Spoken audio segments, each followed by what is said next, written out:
चलिए, सभी को नमस्ते, सभी को जय हिंद, सभी को वंदे मातरम। चलिए, क्वेश्चन नंबर देखिए, पहला आपसे पूछा गया, सोने का सिक्का सर्वप्रथम भारत में किसके शासन काल में शुरू हुआ था? ये आपका ग्रीक।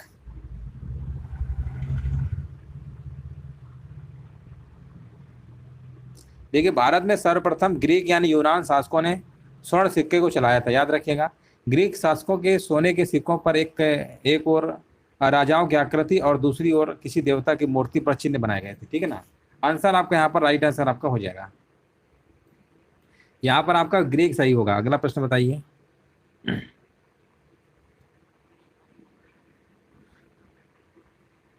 हाँ, जब ग्रीक दिया है तो ग्रीक वाला मारेंगे पहले, ठीक है ना। ये अगर ऑप्शन ना होता तब आपका सही हो जाता है, ठीक है ना। अगर ग्रीक दिया है तो पहले ग्रीक को मारना होगा सबसे पहले। अगर ये ऑप्शन में ना होता तब वो ऑप्शन सही होगा। चलो आगे बताइए। मंदिर निर्माण कला में विमान शैली का प्रचलन किसके शासन काल में हुआ? क्वेश्चन नंबर देखिए, सेकंड नंबर का आपको बताना है। तो यहाँ पर चोल वंश होगा। चोल वंश यहाँ पे क्या होगा? बिल्कुल करेक्ट आंसर आपका यहाँ पर होगा। हाँ, बहुत बढ़िया, बिल्कुल सही जवाब है। किस किसने सिखों में एकता लाई एवं पंजाब में राज्य स्थापित किया था? है ना, यहाँ पर देखिए आपका आंसर क्या होगा? रणजीत सिंह बता रहे हैं। रणजीत सिंह ने सिखों में एकता कायम की और पंजाब में राज्य स्थापित किया। सिखों, बिल्कुल सही है। आंसर आपका यहाँ पर क्या होगा? रणजीत सिंह, ऑप्शन नंबर दूसरा होगा। चलो आगे बढ़ते हैं। एकता प्रथा निम्नलिखित में से किसके समय प्रचलित थी? ये प्रश्न बहुत बार पूछा गया है। एकता प्रथा होगा। 4 नंबर का जवाब हमारे पीछे आ गया है, बिल्कुल सही है। दिल्ली सल्तनत के समय। दिल्ली सल्तनत के समय यहाँ पर बिल्कुल करेक्ट आंसर आपका यहाँ पर होगा।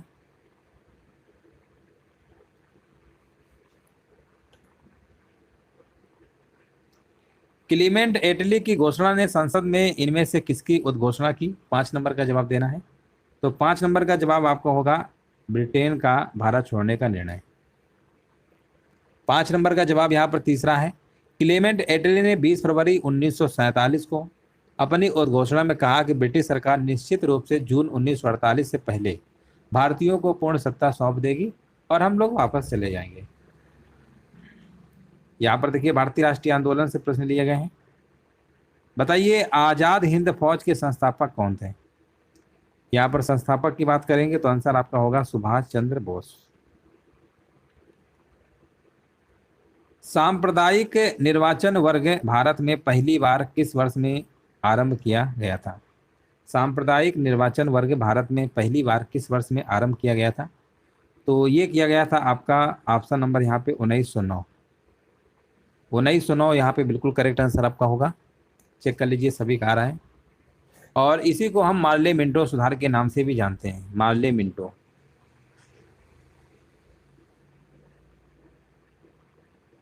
इसको हम मार्ले मिंटो सुधार के नाम से भी जानते हैं। मॉन्टेग्यू चेम्सफोर्ड आपका 1919 वाला है, कंफ्यूज नहीं होना है, याद रखिएगा। मॉन्टेग्यू चेम्सफोर्ड सुधार आपका 1919 है और मार्ले मिंटो वाला आपका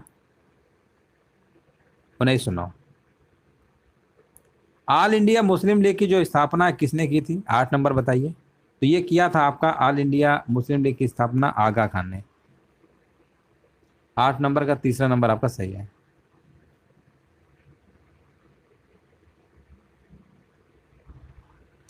कांग्रेस ने भारत छोड़ो आंदोलन का प्रस्ताव किस वर्ष पारित किया था? बिल्कुल सही जवाब है 7 अगस्त 1942, बिल्कुल सही जवाब है। महात्मा गांधी ने जनवरी 1915 में, यहाँ पर बताइए, से भारत वापस लौटे। भारत जो लौटे थे आपके 1915 में दक्षिण अफ्रीका से लौटे थे। हाँ ना, दक्षिण अफ्रीका से लौटे थे, याद रखिएगा। उन्होंने अधिवक्ता के रूप में दक्षिण अफ्रीका में 21 वर्ष बिताए थे, अधिवक्ता यानी एडवोकेट के रूप में। आंसर आपका यहाँ पर क्या होगा? राइट आंसर आपका होगा। यहाँ पर बताइए, भूगोल का प्रश्न है। पूछा गया है, इनमें से किस धातु का भूपर्टी में सर्वाधिक बाहुल्य है? भूपर्टी में सर्वाधिक बाहुल्य की अगर हम बात करेंगे 11 नंबर में, तो यहाँ पर साथियों बताइए क्या होगा? एल्युमिनियम बताया जा रहा है सर्वाधिक बाहुल्य। सिलिकॉन और एल्युमिनियम का है। सिलिकॉन तो ऑप्शन दिया नहीं गया है, तो ऑप्शन क्या मार देंगे? एल्युमिनियम मार देंगे। वायुमंडल की निम्नतम परत कौन सी है? यानी सबसे निम्नतम परत की बात करेंगे वायुमंडल में, तो ये आपकी कौन सी है बताइए? वायुमंडल की सबसे निम्नतम जो परत है आपकी क्षोभ मंडल, जिसको आप ट्रोपोस्फीयर कहते हैं। क्या कहते हैं? ट्रोपोस्फीयर, क्षोभ मंडल। गोदावरी नदी बहती है, यहाँ पर बताइए क्वेश्चन नंबर 13 का आंसर क्या होगा। गोदावरी नदी बहती है, ये आपकी जो बहती है महाराष्ट्र, कर्नाटक, उड़ीसा और आंध्र प्रदेश में से।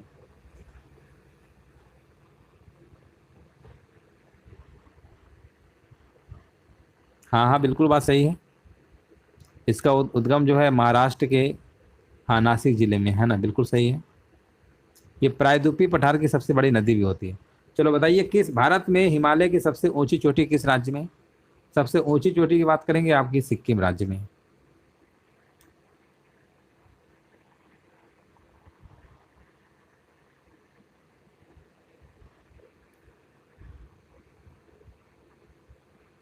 निम्नलिखित में से किस राज्य में हट्टी सोने की खान स्थित है? यह आपका आंसर आपका कर्नाटक होगा, विकल्प नंबर आपका डी नंबर सही है। योजना अवकाश किसके बाद घोषित किया गया? 16 नंबर में आपको कमेंट करना है, योजना अवकाश किसके बाद घोषित किया गया था? ये किया गया था आपका तृतीय पंचवर्षीय योजना के बाद। तृतीय पंचवर्षीय योजना सभी को पता है 1961 से लेकर 1966 तक चली थी आपकी।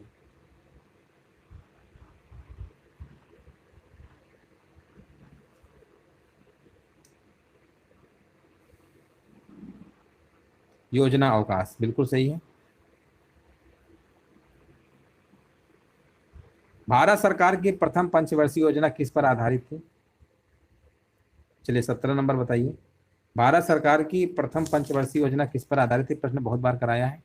ये आपके हायरार्ड डामर मॉडल है ना, यहाँ पर हायरार्ड डोमर मॉडल लिखा है ना। विकल्प नंबर देखिए, यहाँ पर दूसरा विकल्प आपका होगा, दूसरा विकल्प आपका यहाँ पर बिल्कुल राइट आंसर आपका यहाँ पर होगा। ये प्रश्न कई बार पूछा गया है।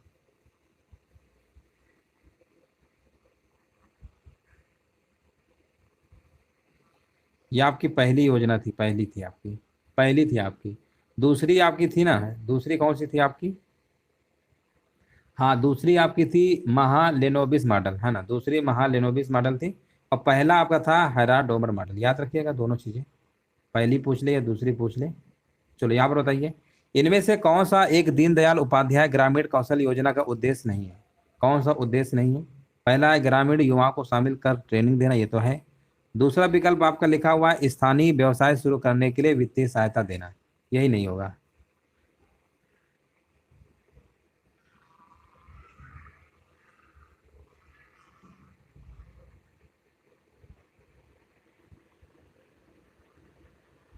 चलिए आगे बढ़ते हैं।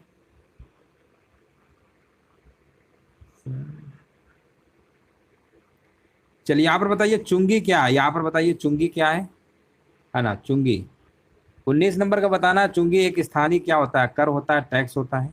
भारत में मौद्रिक नीति किसके द्वारा अपनाई जाती है? भारत में मौद्रिक नीति किसके द्वारा बनाई जाती है, यहाँ पर बताइए। तो ये जो आपकी है ना, ये आपकी बनाता है आरबीआई बनाता है, भारतीय रिजर्व बैंक बनाता है। आंसर जाएगा विकल्प बी के साथ। राज्य में राष्ट्रपति शासन से तात्पर्य राज्य में किसके शासन से होता है? ये प्रश्न हमने बहुत बार बताया। अगर राष्ट्रपति शासन की बात करते हैं, आर्टिकल नंबर 356 है ना, राष्ट्रपति शासन। ये जो आपका है ना, ये आपका होता है राज्य के राज्यपाल से। आंसर जाएगा विकल्प नंबर डी के साथ। संघ सरकार द्वारा प्राप्त सभी राजस्व ऋण वसूली किस निधि में जाता है? किस निधि में जाता है, यहाँ पर आपको कमेंट करना है। आंसर क्या होगा 22 नंबर? ये किस निधि में जाता है? आंसर हमारे बीच आ चुका है यहाँ पर भारत। हाँ, 22 नंबर का देखिए जवाब देना है।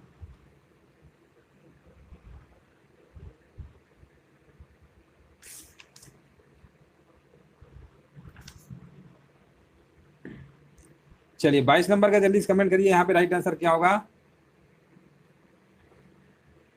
संघ सरकार के द्वारा प्राप्त सभी राजस्व ऋण वसूली किस निधि में जाता है? बताइए इसका आंसर क्या होगा?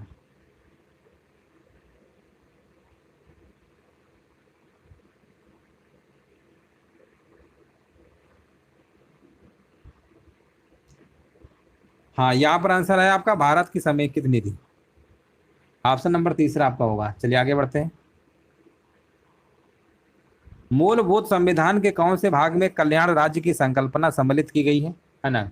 कल्याण राज्य की संकल्पना, यहाँ पर आपका आंसर हो जाएगा राजनीति निर्देशक तत्वों में, जो कि आपके 36 से लेकर 51 के बीच है। याद रखिएगा 36 से 51, भाग नंबर 4। अगला प्रश्न बताइए। भारतीय संविधान के किस संशोधन के द्वारा प्रस्तावना में दो शब्द समाजवादी और धर्मनिरपेक्ष जोड़े गए थे? पहली बात तो प्रस्तावना में तीन शब्द आपके जोड़े गए थे, धर्मनिरपेक्ष, समाजवादी, है ना, तीन शब्द थे। तो यहाँ पर इसी को हम उद्देशिका भी कहते हैं, इसको हम क्या कहते हैं, उद्देशिका भी कहते हैं आपका, है ना, अखंडता, धर्मनिरपेक्ष और समाजवादी। तो यहाँ पर ये आपका कौन संविधान संशोधन था? 42वां संविधान संशोधन था आपका, 1976 में जोड़े गए थे। याद रखिएगा अखंडता भी जोड़ा गया था, है ना, तीसरा शब्द क्या था? अखंडता भी था। चलो आगे बढ़ते हैं। राजस्थान पहला राज्य है जिसने स्थानीय स्वशासन प्रारंभ किया, जो कि यहाँ पर बिल्कुल सही जवाब है। राजस्थान का नागौर आपका जिला था, है ना, जो 2 अक्टूबर 1959 को, 2 अक्टूबर 1959 को नागौर, है ना, नागौर पे यहाँ पर त्रिस्तरी, जो बलवंत राय मेहता की आपका त्रिस्तरी है। याद रखिएगा वहाँ पर, हाँ, 1959 में पंडित जवाहरलाल नेहरू थे आपके ना प्रधानमंत्री उस समय, उन्होंने उद्घाटन किया था। और इसके बाद फिर आपका आंध्र प्रदेश में। चलो आगे बढ़ते हैं। परख नली शिशु के संदर्भ संबंध में तथ्य क्या है? यहाँ पर आपको बताना है तथ्य क्या है। 26 नंबर क्या होगा? तो इसके लिए होगा आपका, हाँ, यहाँ पर क्या होगा,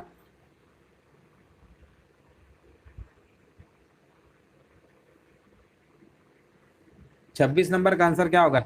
परख नली शिशु के संबंध में तथ्य क्या है? अंडे का जो निषेचन निषेचन होता है, फर्टिलाइजेशन होता है, माँ के शरीर से बाहर किया जाता है, ठीक है ना।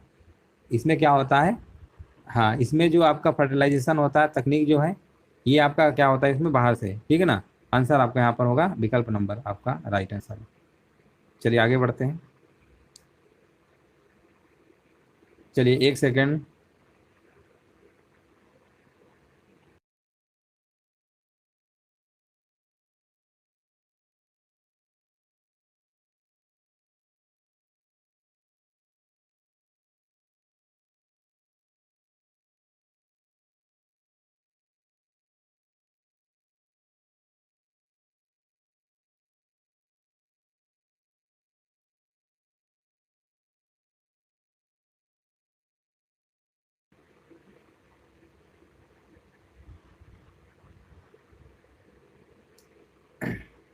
चलिए नेक्स्ट प्रश्न बताइए।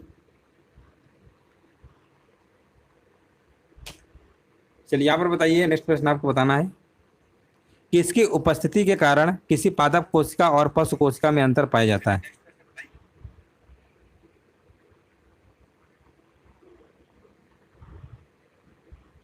चलिए क्वेश्चन नंबर देखिए 27 नंबर का आपको कमेंट करना, राइट आंसर क्या होगा। तो 27 नंबर का आपका जवाब हो जाएगा यहाँ पर क्लोरोप्लास्ट, ऑप्शन नंबर पहला आपका सही था। रासायनिक प्रतिक्रिया में संपूर्ण ऊष्मा परिवर्तन समान होती है, चाहे वह एक या कई चरणों में या दो या दो से अधिक चरणों में लाई गई हो। इसे हम क्या कहा कहते हैं? इसे हम कहते हैं हेस का नियम। कौन सा नियम है ये? हेस का नियम होता है, याद रखिएगा, हेस का नियम आपका राइट आंसर आपका यहाँ पर हो जाएगा। कैंडेला किसकी एसआई इकाई है? बताइए। कैंडेला जो है, कई बार बता चुके हैं, कैंडेला आपका किसकी है? ज्योति तीव्रता का, चमकदार तीव्रता लिखा है ना, ज्योति तीव्रता कही है, चमकदार तीव्रता कही है। चलिए आगे बढ़ते हैं। बल बराबर एफ बराबर एम ए होता है, मास इंटू एक्सेलरेशन, मतलब द्रव्यमान इंटू त्वरण। अगला प्रश्न बताइए, एक समय अंतराल के दौरान जबकि कण की गति बढ़ जाती है क्योंकि यह एक्स अक्ष पर चलता है, इसका वेग और त्वरण हो सकता है। 30 नंबर का जवाब यहाँ पर क्या होगा? तो यहाँ पर आंसर आपका हो जाएगा क्रमशः ऋणात्मक और ऋणात्मक, दोनों निगेटिव होते हैं एक समय अंतराल के दौरान। बताइए, यह किरण का पर्यायवाची, बताइए किरण का पर्यायवाची इनमें से कौन सा है? 36 नंबर बताइए। किरण का पर्यायवाची आपका यहाँ पर क्या होगा? हाँ, आंसर आपका रश्मि होगा, बिल्कुल सही है। रश्मि होता है, कर होता है, कई सारे होते हैं, कला भी होता है, ये सब आपके किरण के पर्यायवाची आपके होते हैं। निम्नलिखित प्रश्न में से अशुद्ध शब्दों को पहचानिए। अशुद्ध शब्द यहाँ पर कौन सा है? कल्याण, भाषा, नमस्कार और कल्याण लिखा हुआ है, तो कल्याणी तो आपका कैसा है? आपका अशुद्ध है वर्तनी की दृष्टि से, बाकी सब आपके सही लिखे हुए हैं। निम्नलिखित प्रश्नों में से संधि बताइए। आप यहाँ पर बताइए अत्यावश्यक का संधि कौन सी होगी? 36 नंबर में आपको कमेंट करना है, 38 नंबर में। तो अत्यावश्यक यहाँ पर क्या होगा बताइए? अति प्लस आवश्यक बराबर क्या होगा? अत्यावश्यक होगा ना। और यहाँ पर संधि कौन सी होगी? यहाँ पर यण संधि होगी। कौन संधि है? यण संधि आपका हो जाएगा। नीचे दिए गए शब्द का सर्वोत्तम, यहाँ पर बताइए सर्वोत्तम विलोम शब्द बताइए। आय, आय का विलोम क्या होता है? व्यय। आय का मतलब आय, व्यय मतलब खर्च। अगला प्रश्न बताइए।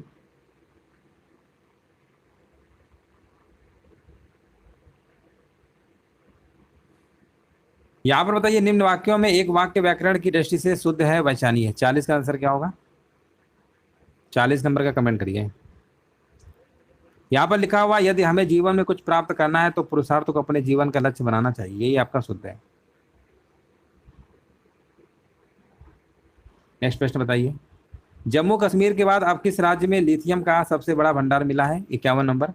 तो 51 नंबर का आपका जवाब यहाँ पर क्या होगा बताइए।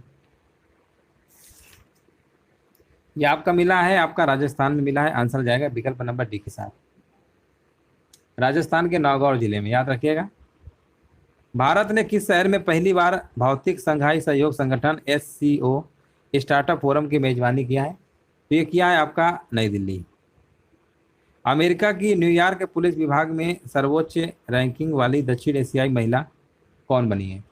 कौन बनी है? 53 नंबर का देखिए कमेंट करना है। तो आपकी बनी है प्रतिमा भुल्लर। उनका नाम क्या है? प्रतिमा भुल्लर है, याद रखिएगा। प्रतिमा भुल्लर यहाँ पे बिल्कुल करेक्ट आंसर आपका होगा।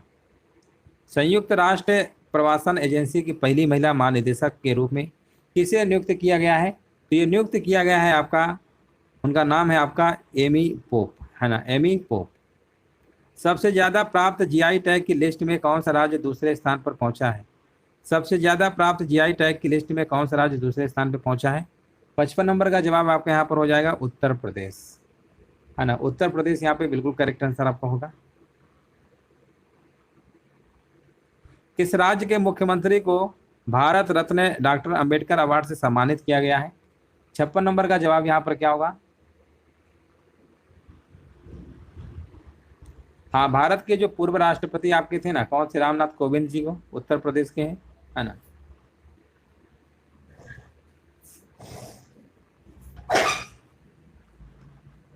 हाँ, उस समय देखिए आपके उत्तर प्रदेश के आपके क्या थे, पूर्व आपके राष्ट्रपति थे ना रामनाथ कोविंद, उन्होंने ही दिया था। हाँ, उत्तर प्रदेश के मुख्यमंत्री योगी आदित्यनाथ जी को दिया था, याद रखिएगा। ये पुरस्कार पुराना है आपका। किस भारतीय शहर में दिसंबर 2023 में वैश्विक आयुर्वेद मेला आयोजित किया जाएगा? ये किया जाएगा आपका तिरुवनंतपुरम, केरल की राजधानी में।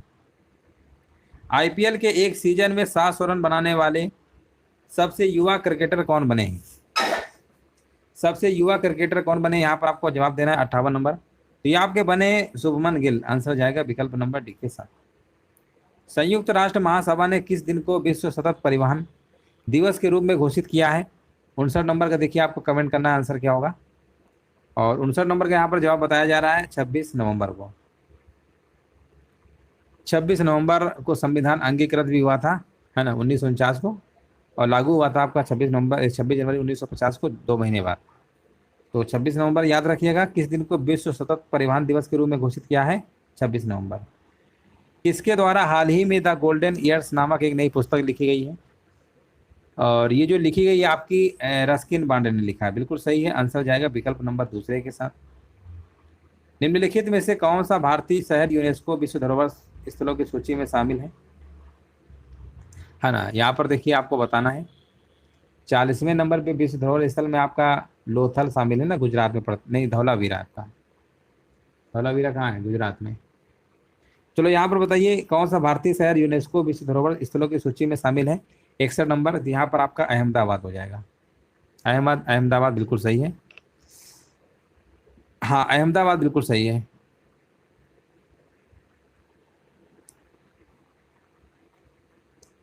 एडविन लुटियंस और हर्बर्ट बेकर 2 आर्किटेक्ट हैं जिन्हें शहर का डिजाइन तैयार करने का श्रेय दिया जाता है। तो इन्होंने जो किया था शहर, वो आपका था भारत की राजधानी नई दिल्ली को। चलिए यहाँ पर देखिए आपको बताना है राइट आंसर क्या होगा। पूछा गया हेमिस तुसु त्योहार इनमें से किसकी जयंती के रूप में मनाया जाता है? किसकी जयंती के रूप में मनाया जाता है? तो आंसर आपका यहाँ पर हो जाएगा गुरु पदम संभव, है ना। ऑप्शन नंबर यहाँ पे आपका तीसरा विकल्प आपका सही होगा। बसंत का त्योहार अली आई लिगांग किस राज्य से संबंधित है? बसंत का जो त्योहार है अली आई लिगांग, ये असम की दूसरी सबसे बड़ी जनजाति जो है ना, मिसिंग का पारंपरिक त्योहार है आपका। आंसर आपको लगा देना असम की राजधानी दिसपुर है। पंचायती राज संरचना में कितने स्तर होते हैं? बलवंत राय मेहता अभी बताया था आपको।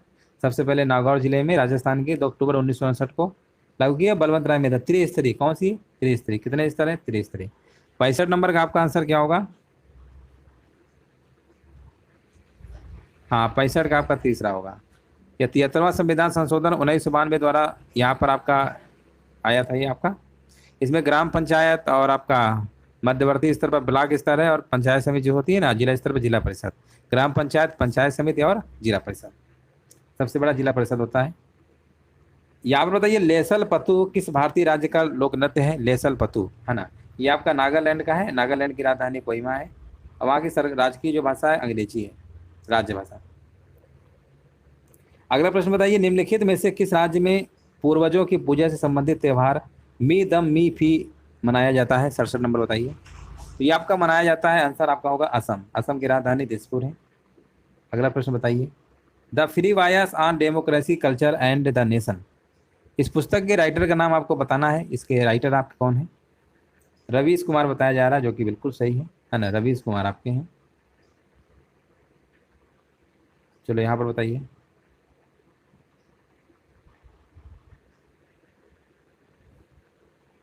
हाँ हाँ बिल्कुल सही बात है। भारत के सर्वोच्च साहित्यिक पुरस्कारों में से ज्ञानपीठ पुरस्कार की शुरुआत किस वर्ष की गई थी? है ना, ज्ञानपीठ पुरस्कार की बात हो रही है। और यहाँ पर आंसर क्या होगा बताइए?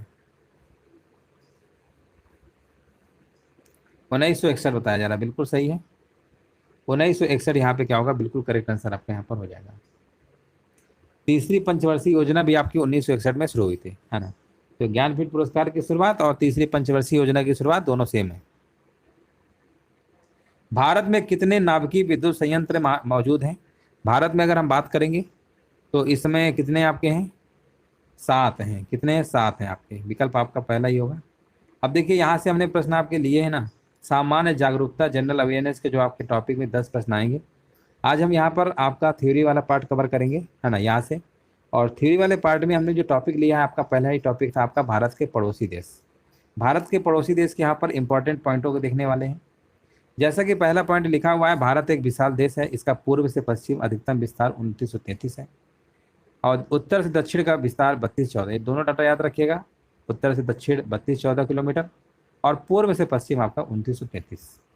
समुद्र पार भारत का सबसे निकट पड़ोसी देश श्रीलंका है। भारत और श्रीलंका को अलग करने वाली समुद्री क्षेत्र मन्नार की खाड़ी तथा पाक जल डमरू मध्य, ये बहुत बार पूछा गया है। भारत और श्रीलंका के मध्य जो है ये पाक जल डमरू मध्य जो आपका अलग करता है, ये प्रश्न याद रखिएगा। और भारत का दूसरा निकटतम समुद्री पड़ोसी देश इंडोनेशिया है, जो निकोबार द्वीप समूह के अंतिम द्वीप के दक्षिण में आपका स्थित है। भारत के पूर्व में अगर हम बात करेंगे, बांग्लादेश है, म्यांमार है, और पश्चिम में पाकिस्तान और अफगानिस्तान स्थित है। लक्षद्वीप के दक्षिण में मालदीव स्थित है। बांग्लादेश 3 ओर से भारत से घिरा हुआ है। भारत तथा इसके पड़ोसी देशों पाकिस्तान, नेपाल, भूटान और बांग्लादेश को भारतीय उपमहाद्वीप की संज्ञा दी जाती है। भारत की स्थलीय सीमा 15,200 किलोमीटर है, ये भी आपको याद रखना है। और भारत की तटरेखा लगभग 7500 किलोमीटर आपकी लंबी है। स्थलीय सीमा और तटरेखा दोनों याद रखिएगा। भारत की सबसे लंबी अंतर्राष्ट्रीय सीमा बांग्लादेश के साथ 4096.7 किलोमीटर है ना, तो 4096 याद रखिए। और सबसे छोटी सीमा अफगानिस्तान के साथ 80 किलोमीटर साझा करता है। भारत एवं चीन की सीमा को मैकमोहन रेखा कहते हैं, और भारत और पाकिस्तान के मध्य की रेखा जो होती है रेड क्लिफ है। यह रेखा 1914 में शिमला में निर्धारित की गई थी। भारत और अफगानिस्तान के बीच की रेखा डूरंड रेखा है, जिसे 1896 में सर डूरंड द्वारा निर्धारित की गई थी। अब ये रेखा अफगानिस्तान और पाकिस्तान के बीच है। अब ये जो रेखा वर्तमान में अफगानिस्तान और पाकिस्तान के बीच है, ये भी आपको याद रखना है। भारत और पाकिस्तान के बीच जो रेखा है रेड क्लिफ रेखा है, जो 15 अगस्त 1947 को सर एम रेड क्लिफ के द्वारा निर्धारित की गई थी। पाकिस्तान भारत के पश्चिम और भारत के सीमावर्ती देशों में से एक है। पाकिस्तान का कुल भूमि क्षेत्र आपका 796095 वर्ग किलोमीटर है। भारतीय राज्य गुजरात, राजस्थान, पंजाब और केंद्र शासित प्रदेश जम्मू कश्मीर। अब देखिए जम्मू कश्मीर और लद्दाख तो आपके जानते ही हैं केंद्र शासित प्रदेश बन गए हैं। इसमें भारत में वर्तमान में 28 राज्य हैं और 8 आपके केंद्र शासित प्रदेश हैं, के साथ अपनी सीमाएं साझा करते हैं। पाकिस्तान प्रत्येक वर्ष 14 अगस्त को अपना स्वतंत्रता दिवस मनाता है। पाकिस्तान की राजधानी इस्लामाबाद है। अफगानिस्तान का कुल क्षेत्रफल आपका कितना है, देख सकते हैं 652230 वर्ग किलोमीटर है। भारतीय केंद्र शासित प्रदेश लद्दाख इसके साथ अपनी सीमा साझा करता है। अफगानिस्तान की राजधानी काबुल है। चीन भारत के उत्तर में और भारत के सीमावर्ती देशों में से एक है। चीन दुनिया में सबसे अधिक आबादी, अब देखिए भारत हो गया, अब चीन नहीं है भारत है, अब अपडेट हो गया है। अब भारत आपका सबसे पहले नंबर पे आएगा। भारतीय राज्य हिमाचल प्रदेश, सिक्किम, अरुणाचल प्रदेश और उत्तराखंड तथा केंद्र शासित प्रदेश लद्दाख चीन के साथ अपनी सीमाएं साझा करता है। चीन की राजधानी बीजिंग है। नेपाल एक भूमि से घिरा हुआ देश है जिसका क्षेत्रफल आपका 1 लाख कितना है, 47,181 वर्ग किलोमीटर है। नेपाल की राजधानी काठमांडू है जो देश का सबसे बड़ा शहर है। नेपाल में ही दुनिया की सबसे ऊंची चोटी माउंट एवरेस्ट है। नेपाल में सब लोग जानते ही हैं। नेपाल जो है उत्तराखंड, उत्तर प्रदेश, सिक्किम, पश्चिम बंगाल और बिहार के साथ सीमा साझा करता है। और यहाँ पर बताइए, भूटान भारत के उत्तर में स्थित है। यह आधिकारिक रूप से किंगडम ऑफ भूटान के रूप से जाना जाता है। अरुणाचल प्रदेश, सिक्किम, असम और पश्चिम बंगाल के साथ सीमा साझा करता है। ये एक लैंड लॉक देश भी है और इसका क्षेत्रफल आपका 38,394 वर्ग किलोमीटर है। भूटान की राजधानी थिम्पू है। भूटान भारत का सबसे छोटा पड़ोसी देश है। बांग्लादेश को आधिकारिक तौर पर पीपल्स रिपब्लिक ऑफ बांग्लादेश भी कहते हैं। इसकी राजधानी ढाका है। भारतीय राज्य असम, मिजोरम, त्रिपुरा, मेघालय और पश्चिम बंगाल बांग्लादेश से अपनी सीमा साझा करते हैं। बांग्लादेश प्रारंभ में पाकिस्तान का हिस्सा था और पूर्वी पाकिस्तान के नाम से पहले इसे जानते थे, लेकिन वर्ष 1971 में लिबरेशन युद्ध होने के बाद स्वतंत्रता प्राप्त हो जाती है और अलग से देश आपका बन जाता है। म्यांमार आधिकारिक तौर पर the Republic of the union of Myanmar के रूप में जाना जाता है। म्यांमार जो है नागालैंड, मिजोरम, अरुणाचल प्रदेश और मणिपुर जैसे भारतीय राज्यों के साथ अपनी सीमा साझा करता है। म्यांमार का क्षेत्रफल आप देख सकते हैं 6,76,578 वर्ग किलोमीटर है।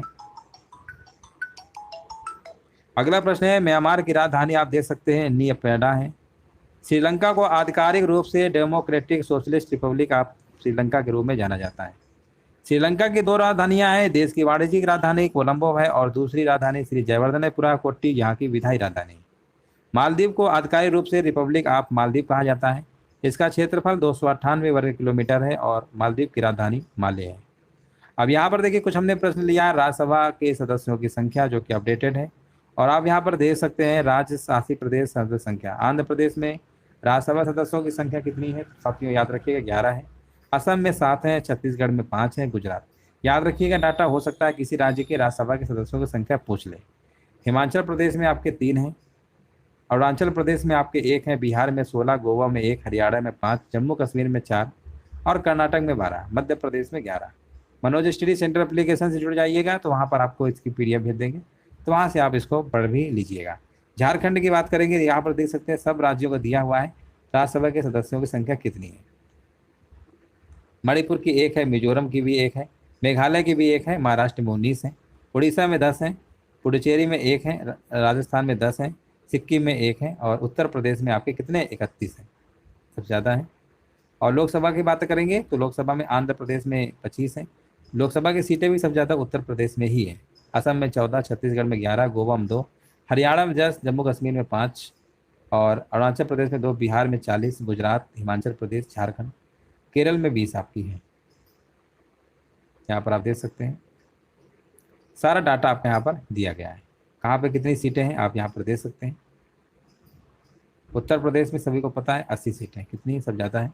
उत्तराखंड में आपकी 5 है, तेलंगाना में 17, राजस्थान में 25 है, मिजोरम में भी 1 है, अंडमान निकोबार द्वीप समूह में भी आपकी 1 है, दादरा नगर हवेली में भी आपकी कितनी है 2 है, दिल्ली में आपकी 7 है, याद रखिएगा दिल्ली में 7 है, चंडीगढ़ ये सब में 1 है, लद्दाख में भी आपका 1 है ना, लद्दाख में भी आपका 1 है।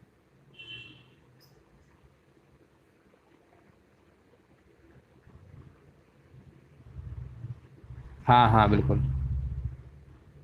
तो चलिए यहीं तक क्लास है आपकी और ये डेली क्लास आपकी चल रही है। प्रैक्टिस सेट के साथ साथ हम यहाँ पर कुछ थ्योरी वाले पार्ट भी कवर कर ले रहे हैं ताकि थोड़ा बहुत आप भी पढ़ते रहें और अपडेट होते रहें। उम्मीद है सेशन अच्छा लगा होगा।